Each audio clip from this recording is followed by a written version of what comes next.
하락장학형 이렇게 해서 하락장학형 배워야 되잖아요. 근데 석별형 배우겠습니다.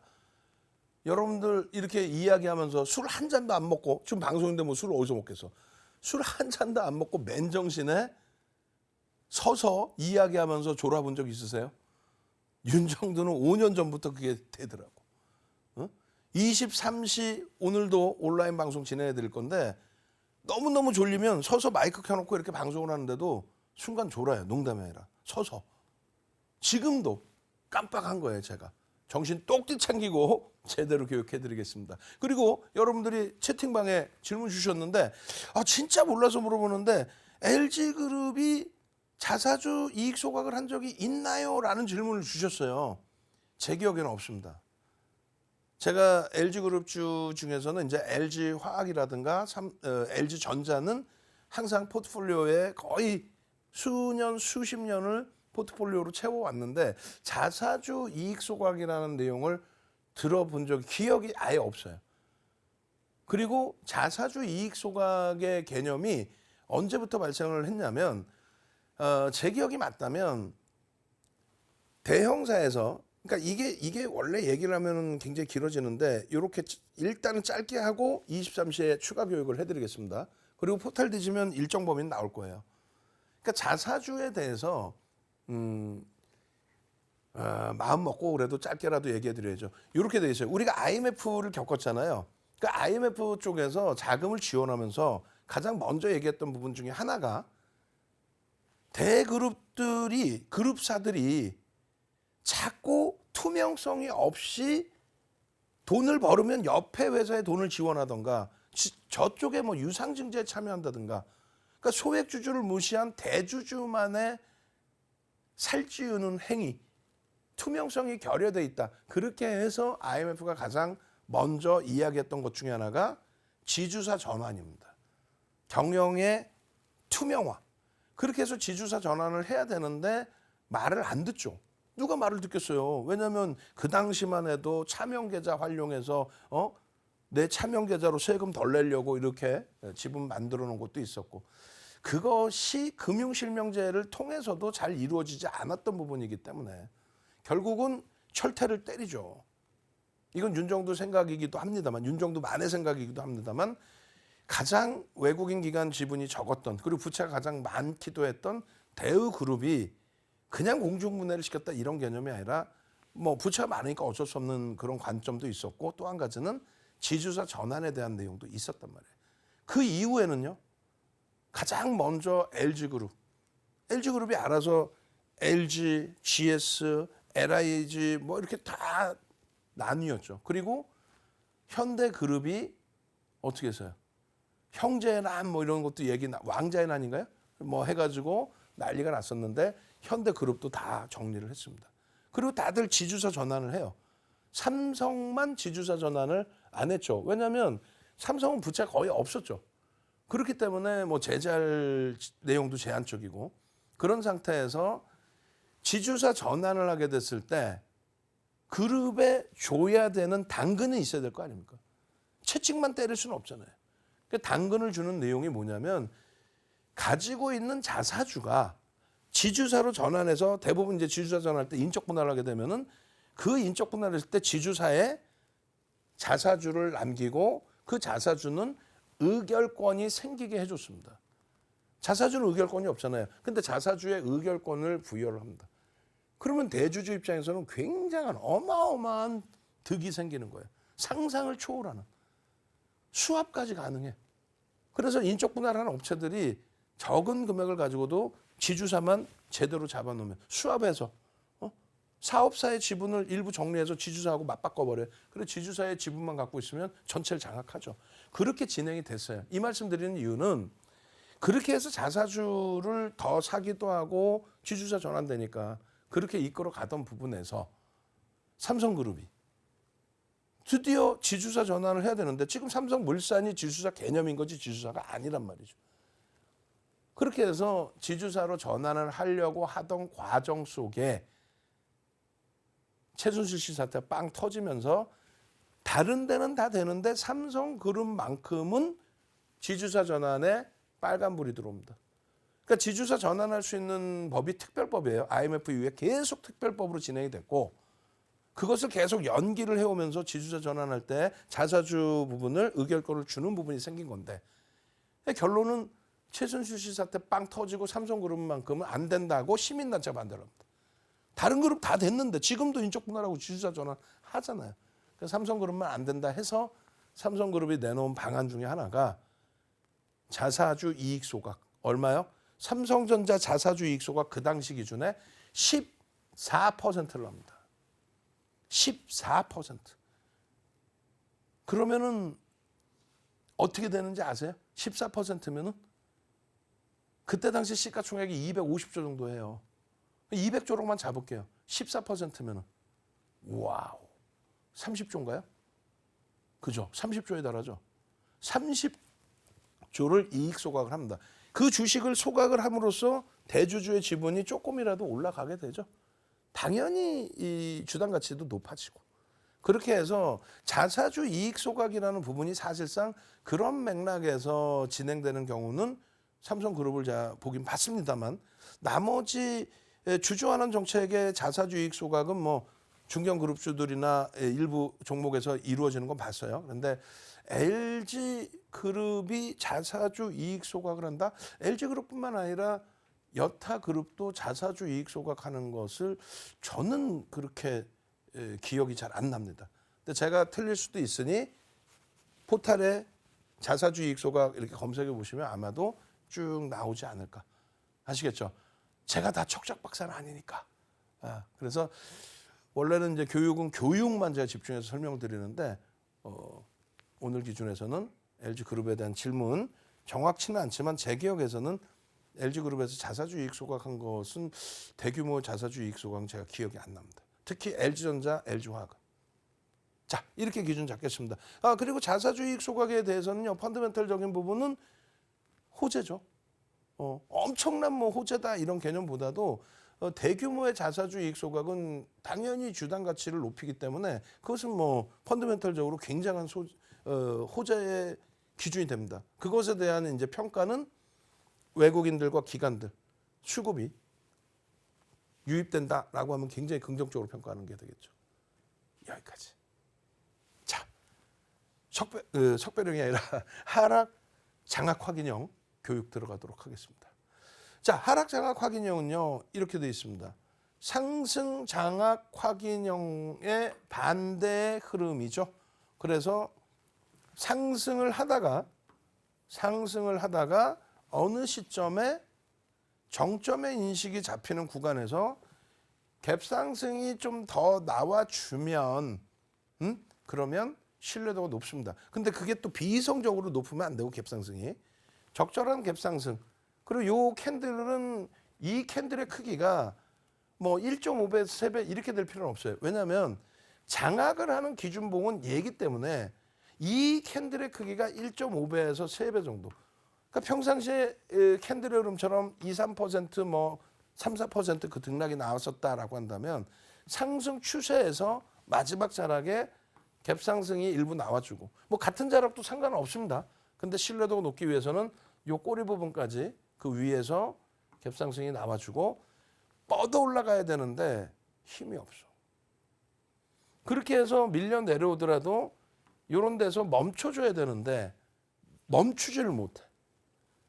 전 거래일의 시초가를 무너뜨리고 전 거래일의 저점까지 훼손이 된다? 그러면 그 힘의 세기가 굉장히 강력하다. 이걸 느끼셔야 되는 거예요. 그냥 이런 모양이 뜨면 하락장악 확인형이네. 이게 아니라 야 힘이 엄청나게 센데? 야 이렇게 올라오던 종목을 갭상승까지 나왔는데 또 이날 종가보다 또 위에 올라갔는데 혹은 최소 그 종가 수준인데 그거를 때려 미는데 여기서 양봉이어서 안 팔았던 분들도 많을 거 아니에요. 양봉인데 왜 팔아? 이러면서 윤정도가 그렇게 교육해드렸으니까. 근데 그걸 다 훼손시키고 깨고 내려간단 말이에요. 깨고 내려가서 이 몸통을 훼손시키고 시초가를 양봉이니까 그리고 저점까지도 훼손을 해. 이 몸통만 훼손시켜도 정확하게는 요 몸통만 장악을 해도 장악형입니다. 근데 신뢰도를 높이기 위해서는 꼬리 부분까지 다 장악을 해야 된다는 거고. 그 기준에 이 캔들의 또 평상시 변동성의 캔들의 1.5배에서 3배 정도. 그러면 얘는 끝났다. 하락 반전이다. 하락에 대한 힘의 크기가 굉장히 세다. 그 내용인 거예요. 아니 당연히 뭐 돌려주면 좋죠. 돌려주면 좋은데 돌려줄 정도라면 이렇게까지 밀고 내려가진 않죠. 그 내용입니다. 마찬가지로 하락 장악형이 뜨고 그 다음날 회복을 하지 못하고 기준봉이 얘니까 얘 절반은 회복이 돼야 될 거 아닙니까? 회복을 못하고 추가적인 음봉이 떨어져 내려오면 이거는 뭐 한 번 더 확인을 했다라는 거죠. 별이 3개입니다. 캔들 2개 가지고도 별이 3개인 기준입니다. 그래서 결론적으로 거래일수 기준에서 5에서 10거래일 이상이라고 써놨는데 기존에 교육한 것처럼 5에서 10거래일 또 3에서 5거래일, 1에서 3거래일의 하락 추세가 연동이 돼야 된다. 근데 여기서는 거래일이라고 표현했지만 일주 월봉 또 분봉의 기준에서도 볼 수 있는 거예요. 그렇기 때문에 캔들의 개수가 5개에서 10개 이런 식으로 계산하셔도 됩니다. 그렇게 해서 총 뭐 2-3가지로 나눌 수 있는데 1. 변동성이 확장된 변동성이 확장된 기준. 변동성이 확장된 기준. 그러니까 상한가 제도가 확장됐거나 거래 대금이 전체 시장에서 굉장히 커져서 변동성이 확장된 기준. 두 번째 기준은 일주 월봉의 변동성은 당연히 다를 수밖에 없죠. 일주 월봉의 변동성의 크기. 뭐 월봉 단위의 변동성은 제일 클 거 아닙니까? 주봉보다는 월봉이. 또 주봉보다는 일봉이 작을 거고. 그런 식으로 일주 월봉의 기준. 그다음에 대형주, 중형주, 소형주의 변동성. 대형주보다는 중형주가 조금 더 가벼울 거고 중형주보다 소형주가 조금 더 가벼울 거고. 그래서 전체 추세 기준에 1에서 3, 3에서 5, 5에서 10 거래일의 기준, 주봉이든 월봉이든 캔들 개수의 기준으로 설정해서 이런 식으로 대처해서 놓고 볼 수가 있다. 그러니까 하방에 대한 인식이 하락 뭐 또 혹은 상승 기준의 상방의 기준의 인식이 정점과 고점과 저점에 대한 인식이 일정 범위 명확해져야 된다. 그 말씀 드리는 거예요. 그러면 하락 장악형이 떴을 때 차익 실현 범위는 어디서 하느냐? 물론 이때 따라 붙는 경우도 있어서 손절을 하는 경우도 있을 수 있고 또 여기서 편입해서 여기가 이탈되면 손절하는 경우도 있습니다만 대부분이 가지고 온 종목이라고 저는 설정을 합니다. 그래서 정점에서 왜 손절을 합니까? 이런 종목은 미리 추세 강세의 종목이기 때문에 미리 편입이 됐을 텐데요 라고 표현을 해요. 어찌됐든 정리의 기준을 잡는 위치는 이 라인이 이탈되는 순간 이건 가지고 있는 종목이잖아요. 안 갖고 있는데 얘를 뭐 어떻게 하겠다는 생각을 뭐 하려고 해. 안 살 건데 음봉 떨어져서 안 살 건데. 아주 특이한 케이스 빼고는. 결론은 이 저점 시초가 저점이 이탈되는 순간이 하락 장악형의 확정이기 때문에 가지고 있던 종목 이 라인이 이탈되면 정리입니다. 전체 정리. 나는 미래에 좀 남아요. 응? 어제 저점의 기준도 잡고 싶어요. 그러면 이렇게 꼬리 부분이 이탈되는 요 시점, 요 부분들을 전부 정리의 기준으로 설정을 하는 거예요. 아시겠어요? 나는 출장 갔다 와서 꼭 보면 출장 핑계가 많아. 난 출장 갔다 와서요. 이날 못 받고 여기 정리를 못 했어요. 근데 종가가 여기 이거 어떻게 하면 좋아? 그럼 3거래일제가 되잖아요. 3거래일제 기준에서도 어느 기준에서는 다 정리해요. 되돌려서 기준봉이 뭐가 됐어요? 얘가 기준봉이 됐죠. 되돌려서 얘의 힘의 절반을 돌려놓지 않는 한 그 내용을 써놓은 거예요. 2거래일의 캔들의 몸통의 2분의 1. 지금 1거래일의 캔들의 몸통의 2분의 1 상향 돌파라는 거는 장중에 이날 장중에 미련이 남아서 있거나 아니면 정리했는데 다시 힘이 세. 여기서 손절을 했는데 혹은 여기서 차익실현 전량했는데 다시 힘이 세서 절반을 넘긴다. 어느 거의 절반? 얘의 절반인 거지. 기준봉은 얘가 맞는데 얘가 훼손된 부분이기 때문에 원래는 장중의 기준이면 여기가 훼손된 거 여기가 훼손된 거 요걸 돌리면 되잖아요. 근데 예를 들어서 이거 훼손됐다고 정리했는데 왔다 갔다 해 여기서. 그럼 여기서 사고 팔고 이렇게 하나? 그렇기 때문에 1차적으로 요게 기준점이라고 했을 때 요 라인을 정리의 기준으로 잡아서 정리를 했다라고 친다면 다시 돌리면 다시 편입의 기준을 잡는데 왔다 갔다 하고 있다면 예를 들어서 이 절반 라인을 1번 봉의 절반 라인을 되돌려 줄 때 그때 기준은 추세가 다시 살아났구나. 여기서 왔다 갔다 한다고 하는 거 이거는 요 바닥을 지지하는 거고 추세가 되돌려졌구나 하는 건 요 정도. 확정되고 난 다음에 이게 기준봉이잖아요. 확정되고 난 다음에 여기 그것을 정형화 해놨다는 얘기. 장악 확인형의 기준도 똑같습니다. 장악 확인형의 기준도 이것이 패턴이 완성되어 있는 시점이다. 그럼 얘를 다 돌려야 돼요. 다. 그리고 당연히 얘 절반을 돌려야 되는 거고 그 내용을 설정해 놓는 거예요. 정리하는 구간 어딥니까? 이거 다 여기서부터 다 정리입니다. 3일째 봤어도. 이게 완성되고 여기서 4일째 봤어. 다 마찬가지예요. 얘를 세게 감싸 안고 돌리지 않는 한 정리입니다. 여기를 절반을 돌려봐야 얘가 하락 장악형이기 때문에 의미가 없어. 얘까지 다 돌려야 돼. 너무 멀어요? 그럼 얘하고 두 개를 묶어서 그 절반이라도 돌려야 돼. 그 내용들을 이야기하는 거예요. 1, 2거래일의 캔들의 몸통의 2분의 1을 상향 돌파한다. 분명히 써 있어요. 그렇게 해서 요 기준봉의 절반. 그리고 얘는 어느 위치에 있든 이상할 게 없잖아요. 근데 얘로 보겠다. 의미가 크진 않지만 제 캔들에서도 절반. 아시겠죠? 되돌림의 기준점을 명확히 설정해 놓고 대처를 하셔야 내동매매하지 않는다. 정리했더니 돌리는 것 같아요. 얼른 따라 붙었더니 또 고점에 또 밀려. 포스코홀딩스입니다. 장악형에서 분명히 수익 범위에 대해서 다 보여드렸잖아요. 지금은 어떻게 되죠? 장악형의 기준에 하락 장악형 뜨고 그냥 와장창 반등하는 것 같더니 상승 장악형이 나오는 것 같더니 바로 또 하락 장악형 와장창. 하락 신호가 나오면 차익 실현 범위 설정을 하셔야 돼요. 그러니까 일봉에서는 막 중간에 변동성이 나와서 이거 정신없네 이럴 수 있지만 그렇지 않아요. 주봉이나 월봉으로 보시면 뚜렷해집니다. 이거 샛별형이 좀 뜨나? 장악형이 좀 떠주는 거야? 장악형으로 보기에는 캔들의 크기 변동성이 제한적이잖아요. 다른 캔들보다 제한적이죠. 그럼 샛별형이 뜨나? 여기서 절반 넘겨야 되는데 못 넘기고 끝나버리잖아요. 그러니까 그 하락률이 높은 거야. 마찬가지로 고형의 주봉입니다. 고형의 주봉은 저거는 하락 장악형이 아닌 것 같은데요.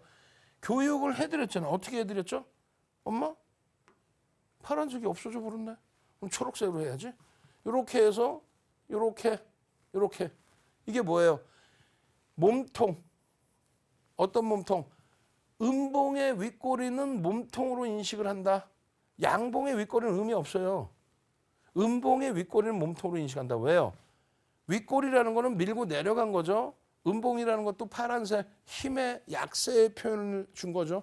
묶어서 같이 놓고 볼 수 있다. 양봉의 그러면 아랫꼬리, 양봉의 아랫꼬리, 이 양봉의 아랫꼬리 이거는 몸통으로 볼 수 있다. 왜요? 들어 올린 힘이죠. 아랫꼬리는 거기에 양봉의 기준이잖아요. 양봉의 윗꼬리 이건 의미 없다. 왜? 위에서부터 밀고 내려온 거라 파란색인데 무슨 의미가 있어요? 그래서 여기서 하락 장악형의 인식을 잡을 수 있는 거예요. 그렇게 해서 하락 기준이 잡혔다면은 전부 정리를 끝내놓고 그러고 나서 바닥에서부터 엄마 상승 잉태형이 떴는데 제한적이죠. 왜? 상승 잉태형은 별 2개니까 엄마 갭 상승 나오면서 장대 양봉으로 돌립니다. 어느 자락이든 다 따라붙을 수 있다라고 교육해드렸죠.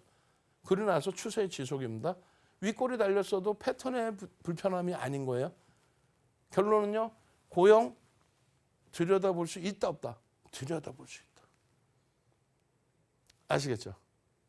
잠시 한 템포 쉬었다가 총복습 기준 잡을 겁니다. 총복습에서 여러분들 종목 잡아가셔서 수익 범위 확보하시기 바랍니다.